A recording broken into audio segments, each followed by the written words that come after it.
ভালুকায় ২রা অক্টোবর বৃহস্পতিবার সকালে ইসলামী মুক্তিযোদ্ধা প্রজন্ম পরিষদ ময়মনসিংহ জেলা শাখার উদ্যোগে ইসলামী আন্দোলন উপজেলা শাখা কার্যালয়ে মতবিনিময় সভা ও কমিটি গঠন সম্পন্ন হয়েছে। উক্ত অনুষ্ঠানে ভালুকা শাখার আহ্বায়ক ডাক্তার আবু শোয়াইব খানের সভাপতিত্বে ও সদস্য সচিব মাওলানা মোস্তাফিজুর রহমানের সঞ্চালনায় প্রধান অতিথি হিসেবে বক্তব্য রাখেন আইএবি মোমেনশাহী জেলা দক্ষিণ শাখার সহ সভাপতি মাওলানা মুহাম্মদ মাসুদুর রহমান। এ সময় প্রধান অতিথির বক্তব্যে মাওলানা মুহাম্মদ মাসুদুর রহমান বলেন, মহতারাম আমিরের আপসহীন নেতৃত্ব ও আদর্শের উপর অটল অবিচল থাকার দরুন ইসলামী আন্দোলন এখন সর্বস্তরের জনগণকে আশান্বিত করে তুলেছে।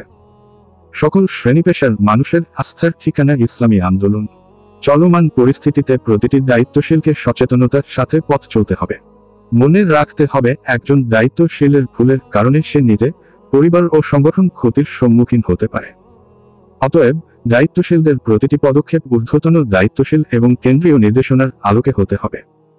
বর্তমানে মুহতারাম আমির চলমান পরিস্থিতিতে জুলাই সনদ PR পদ্ধতিতে নির্বাচন সহ 5 দফা যে কর্মসূচি ঘোষণা করেছেন সর্বস্তরের জনগণকে ঐক্যবদ্ধ করে তা বাস্তবায়নে আমাদেরকেই প্রাণান্তকর চেষ্টা অব্যাহত রাখতে হবে ইনশাআল্লাহ।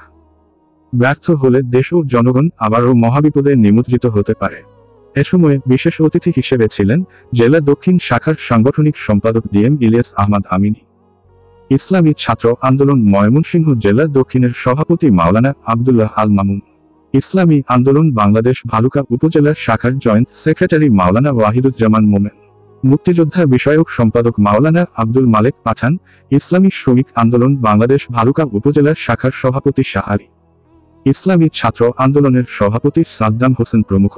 উক্ত অনুষ্ঠানে কমিটি গঠনে আহ্বায়ক মাওলানা আব্দুল মালেক পাঠান, সদস্য সচিব মাওলানা রাশেদুল ইসলাম, সদস্য মোহাম্মদ হেলান উদ্দিন, মোহাম্মদ আহসানুল্লাহ, মোহাম্মদ জহুর উদ্দিন, মোহাম্মদ তোফাজ্জল হোসেন, মোহাম্মদ মেহেদি হাসান, মোহাম্মদ সোহাগ মিয়া সহ অনেকে উপস্থিত ছিলেন।